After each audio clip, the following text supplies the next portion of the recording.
Hi friends, welcome to Indu's Kitchen. இன்றைக்கி நம்மளோட சேனலில் மாவு எதுவுமே பிசையாமல் ஊற வைக்காமல் டக்குன்னு ஒரு 5 நிமிஷத்துக்குள்ளே செய்யக்கூடிய ரொம்ப ரொம்ப சாஃப்டான டேஸ்டான ஃப்ளஃபியான ரொட்டி எப்படி செய்கிறதுன்னு பார்க்கலாம். இதை செய்கிறதுக்கு ஃபர்ஸ்ட் ஒரு பவுலில் 1 கப் அளவு மைதா எடுத்துக்கலாம். இது கூடவே 1/4 டீஸ்பூன் உப்பு, 1/4 டீஸ்பூன் சர்க்கரை, 1 டீஸ்பூன் அளவு சமையல் எண்ணெய் சேர்த்துக்கலாம்.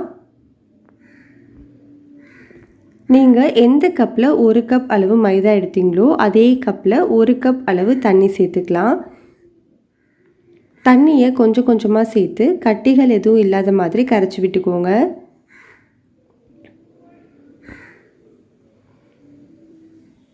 இப்போ நம்ம மாவு கரைச்சாச்சு. மாவோட கன்சிஸ்டன்சி இந்த மாதிரி தான் இருக்கணும். இந்த ரொட்டி செய்கிறதுக்கு நான்ஸ்டிக் பேனாக பார்த்து எடுத்துக்கோங்க. பேன் நல்லா சூடுபடுத்திக்கலாம். பேன் சூடானதுக்கப்புறமா ஒரு 1.5 கரண்டி அளவு மாவு சேர்த்து ஆப்பம்லாம் நம்ம இந்த மாதிரி சுற்றி பரப்பி விடுவோம்ல, அந்த மாதிரியே பரப்பி விட்டுக்கோங்க.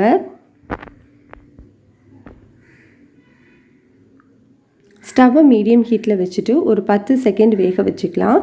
ஒரு சைடு வெந்ததுக்கப்புறமா 2வது சைடு திருப்பி போட்டுக்கோங்க.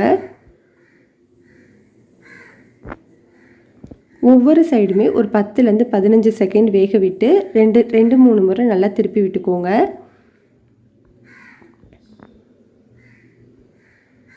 ஒரு நிமிஷத்துக்கு அப்புறமா நம்மளுக்கு இந்த மாதிரி நல்லா பஃப்பாக ஆரம்பிக்கும். நல்லா உப்பி வருது பாருங்கள். இந்த மாதிரி டைமில் நல்லா அழுத்தி விட்டிங்கன்னா நல்லா பஃப்பாகி வரும். நல்லா உப்பெல்லாம் வருது பாருங்கள். பூரி மாதிரி நம்மளுக்கு உப்பி வரும். இப்போ நம்ம இதை எடுத்துடலாம். இதே மாதிரி மற்ற எல்லாத்தையுமே செஞ்சு எடுத்துக்கலாம்.